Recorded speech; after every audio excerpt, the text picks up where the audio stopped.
কাঁচা আম দিয়ে কিভাবে আচার তৈরি করা হয় সেটা আমি আপনাদেরকে খুব সহজভাবে দেখাচ্ছি। যারা আমার এই চ্যানেলটিকে দেখছেন তারা আমার চ্যানেলটিকে সাবস্ক্রাইব করে নিন, লাইক করুন এবং অল বাটন প্রেস করে দিন। আজকে আপনাদেরকে একটা নতুন রেসিপি দেখাবো। হ্যালো বন্ধুরা, আমি রঞ্জিতের রান্নাঘরের পক্ষ থেকে আপনাদেরকে স্বাগত জানাই। আজকে আমি দেখাবো কাঁচা আম দিয়ে কিভাবে চাটনি বানানো হয় বা আচার বানানো যায়। প্রথমে আমগুলোকে আমি জল দিয়ে ধুয়ে নিয়েছি, তারপরে বটির সাহায্যে আমের খোসাগুলো আমি ছাড়িয়ে নিয়েছি। দেখুন,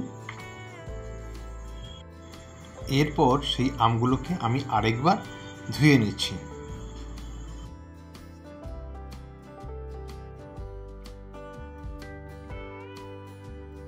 এবার এই আমগুলোকে আমি বটির সাহায্যে লম্বা লম্বা করে আমি কেটে নিচ্ছি। আপনারা যদি মনে করেন যে গোল গোল করে পিস করুন, সেটাও করতে পারেন। এবার আমি একটা মশলা তৈরি করে দিচ্ছি। শুকনো লঙ্কা, মৌরি, 5 ফোড়ন, জিরে এবং ধনে, এগুলোকে আমি কড়াইতে আমি ভেজে নেব। অন্যদিকে আমি আমগুলোর উপরে 1 চামচ লবণ, 1 চামচ হলুদ দিয়ে আমি মাখিয়ে নিচ্ছি।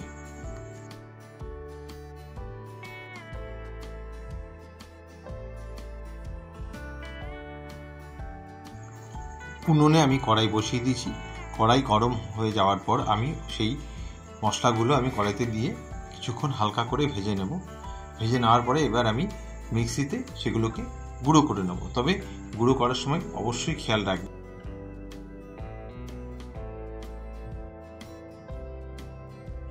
এবার আমি কড়াইয়ের মধ্যে কিছুটা সর্ষের তেল দিয়ে দিলাম।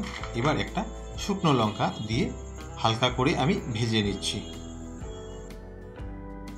এবার কড়াইতে নুন এবং হলুদ মাখানো আমগুলো দিয়ে দিলাম।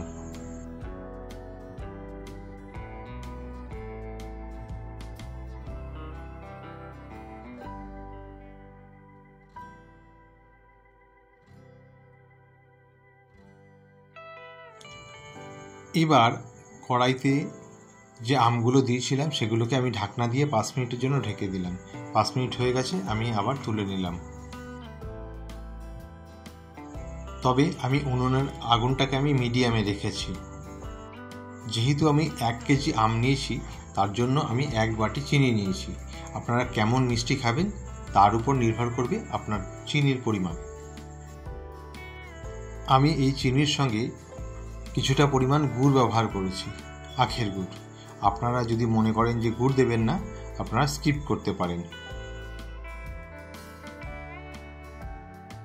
এবার খুন্তির সাহায্যে গুড় এবং চিনির গুলোকে ভালো করে আমের সঙ্গে নাড়ি চাড়িয়ে মিশিয়ে দিচ্ছি। এবার দিয়ে দিচ্ছি আমি গোলমরিচের গুঁড়ো।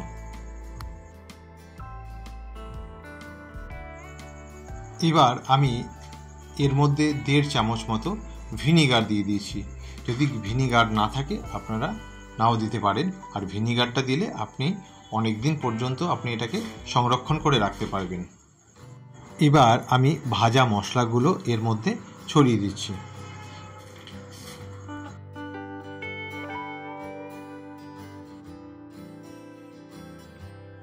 আবারও আমি এই মশলাগুলোকে আমের সঙ্গে ভালোভাবে নাড়ি চাড়িয়ে মিশিয়ে নিচ্ছি। আমি আচারটিকে একটু শুকনো শুকনো করে রেখেছি। যাই হোক, আমার এই ভিডিওটি আপনাদের কেমন লাগলো অবশ্যই জানাবেন। ভালো লাগলে অবশ্যই লাইক করবেন, সাবস্ক্রাইব করবেন এবং বেল আইকন প্রেস করবেন। ততক্ষণে আপনারা সুস্থ থাকুন, ভালো থাকুন। রঞ্জিতের রান্নাঘরের জন্য আবার নতুন কোনো ভিডিও নিয়ে আসবো। Thank you.